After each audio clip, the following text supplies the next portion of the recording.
How can we increase our energy for daily life and for spiritual pursuits? Yeah, I think all of us have times when we're like, I would love to have more energy. Part of that has to do with how we're conducting our life currently. So if you look at a typical person, what happens is there's areas where they have coherency and alignment, and that's where they are able to function and not lose energy. So it's optimal flow of energy.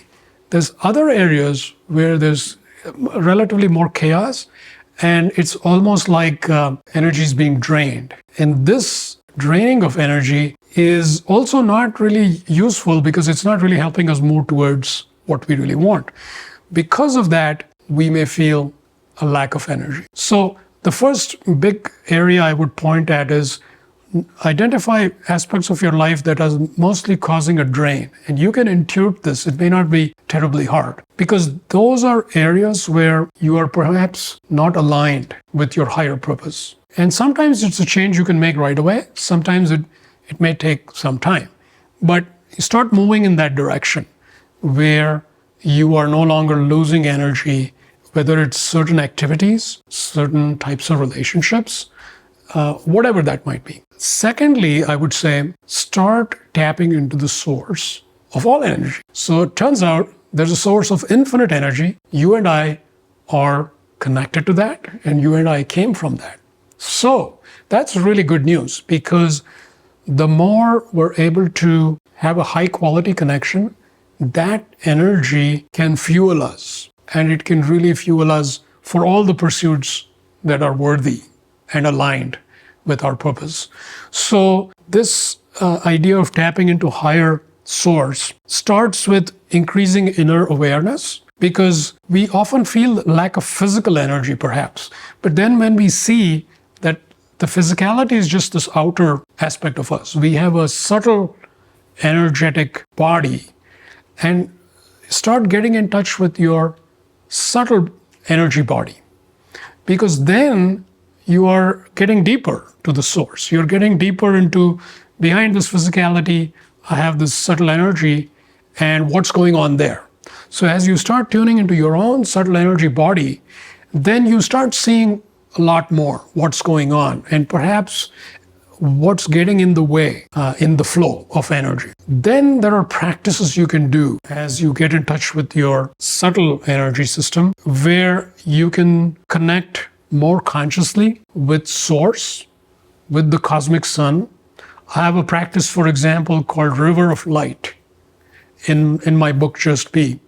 And that is very much a practice about connecting with the infinite source of light and energy, and drawing upon that and clearing everything within our system that may be a block. So this really opens us up for big time access to the ocean of energy, and also building our capacity to handle that energy. All that energy, of course, comes with responsibility, because as you start having more and more energy, you have to be much more conscious in terms of the activities that you are going to channel that energy for. So no longer can you afford to channel that energy purely for personal purposes or purely for indulgences. So those are energy leaks which start becoming expensive, because it's almost like you are trying to pull it in two different directions. You're trying to go to higher consciousness, and you're also trying to draw it into entanglement in this finite reality. They are mutually exclusive. Ultimately, you have to start moving in that direction in all areas. So I feel like once we do that, tapping into higher source, as well as a diligent management of energy that is available, then you'll start finding that you have lots of energy, and you have a reservoir of energy, and you have energy left for you even at the end of the day. You don't have to crash and go to sleep. There's good amount of energy to keep you always in a positive state of consciousness. When you choose light, life becomes increasingly joyful, purposeful, and inspired. I invite you to join me to explore the realms of light, the infinite possibilities that light offers.